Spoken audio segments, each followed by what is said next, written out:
Section 7.7. There are actually different types of chemical equations. What we've done so far has been the molecular equation, what we think of as a regular equation. And that shows the complete formulas for all the compounds in the reaction. We also can write a complete ionic equation, which is going to show what the ions are actually doing.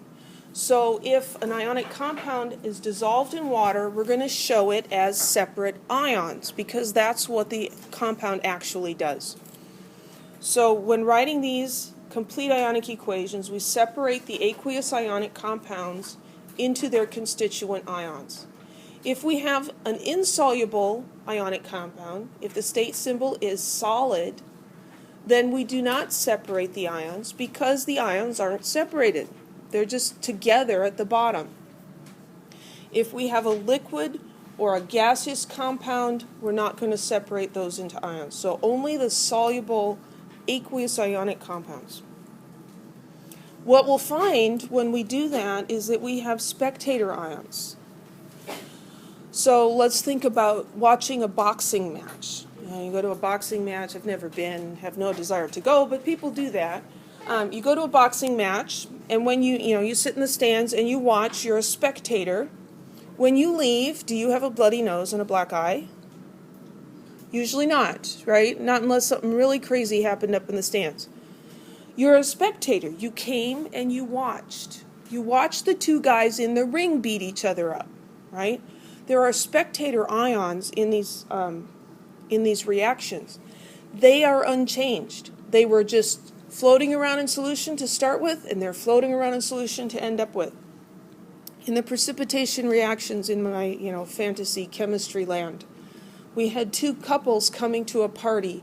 They separate and mingle, and then guy one finds that girl two is really, really attractive, and they end up on the back porch or in the bedroom, or, they go off together. Something happened to them, right?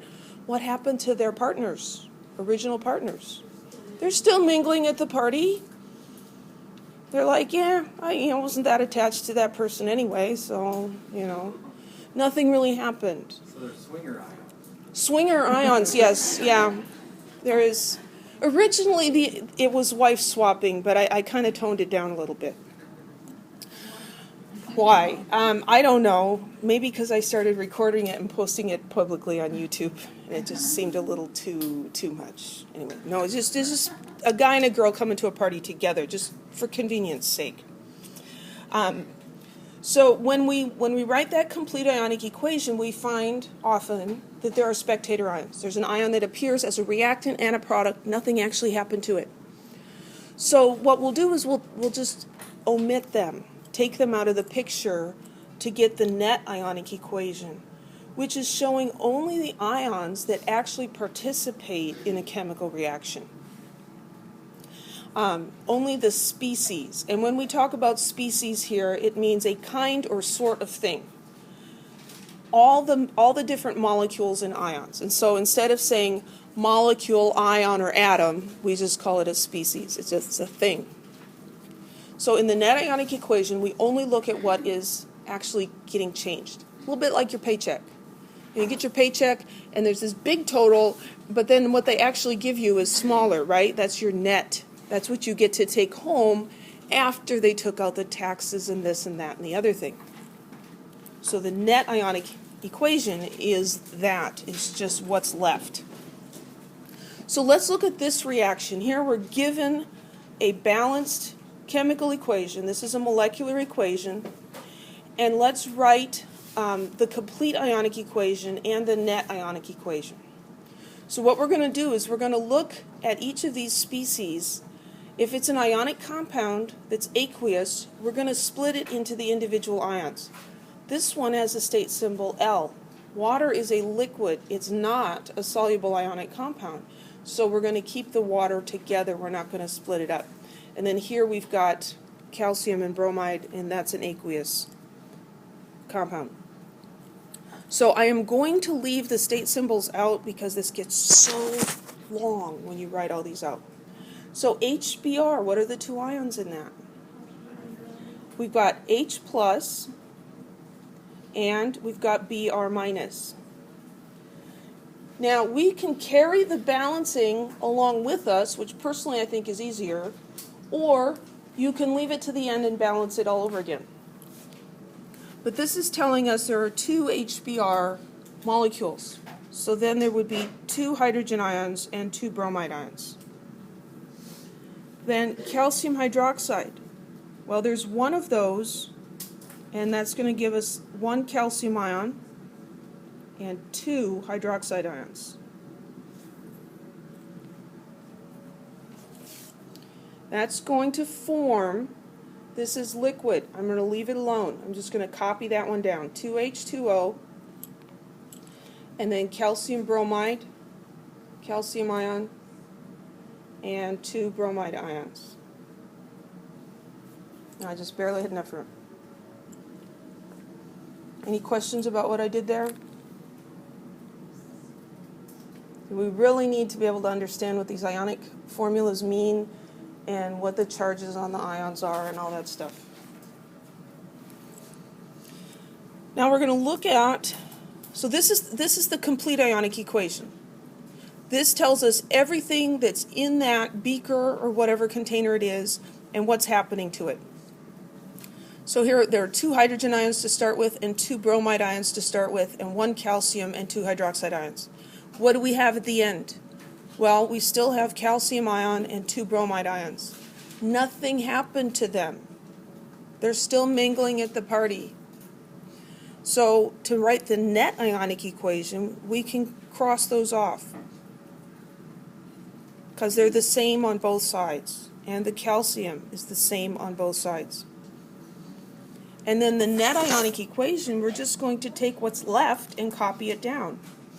I'm going to put the state symbols back here because I've got a little more space.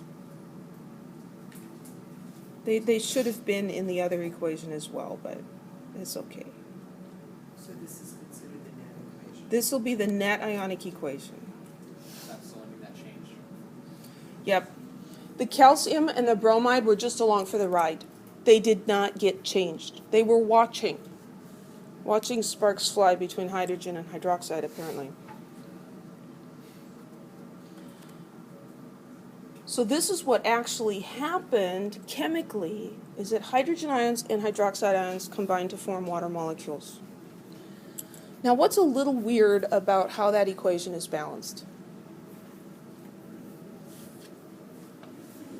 It's all got 2's, right?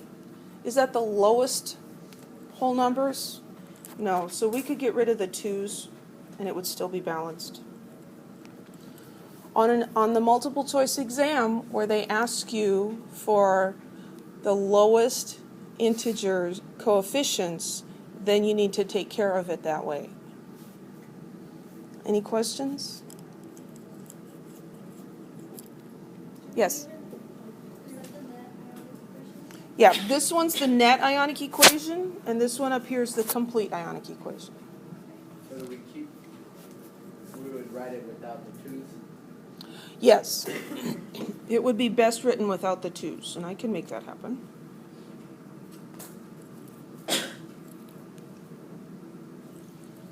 That's how it really should be. There was another question. Do you leave in the charges on there? Yes, you do leave the charges. That's a very good question.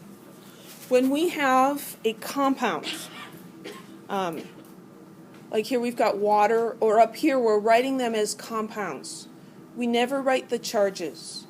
We understand that they have charges, but when we write them together, we don't include the charges. It would get very cluttered if we did, with numbers and signs all over the place. When you have an ion, though, in solution, you have to write the charge.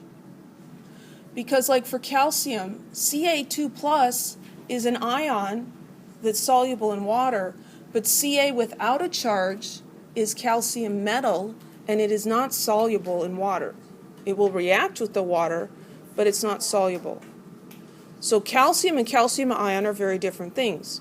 And then some of the ions form multiple ions, Fe2+, Fe3+. So you have to include the charges for the separate ions. Very good question. So why don't we put put a charge over here with the 2H2O? H2O is a compound, so it doesn't need charges.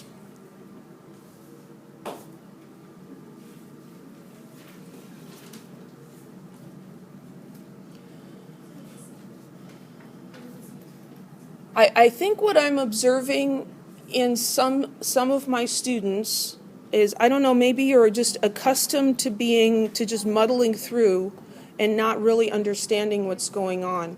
It's not a good strategy in chemistry. It's not going to just clear up. It's not just going to go away. So if you're not understanding what's going on, please ask. Okay, and if you don't want to ask in front of the whole class, ask me privately or send me a text message. But you can figure this out. Okay, it is strange, and when it's very strange and new, it may not make much sense. But you guys are all smart enough to figure it out. It just might take some persistence.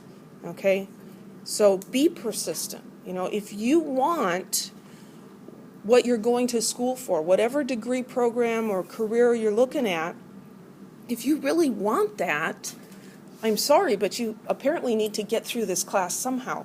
And I do not pass people out of sympathy, because that's doing no one a favor.